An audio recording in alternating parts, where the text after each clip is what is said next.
So guys, summer में white का combination बहुत ही ट्रेंडिंग में होता है, यानी कि वाइट ट्राउज़र के साथ और वाइट लेस के साथ या दुपट्टे के साथ, और ये बहुत ही खूबसूरत और डिसेंट भी लगता है।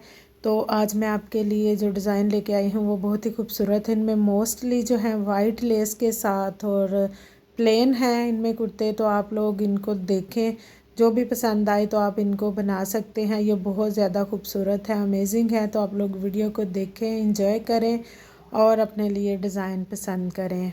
और एक बात, अगर आप चैनल पे नए हैं तो प्लीज़ चैनल को सब्सक्राइब कर दें और वीडियो को लाइक कर दें और शेयर ज़रूर करें, और अपना बहुत सारा ख्याल रखें। वीडियो को करें इंजॉय।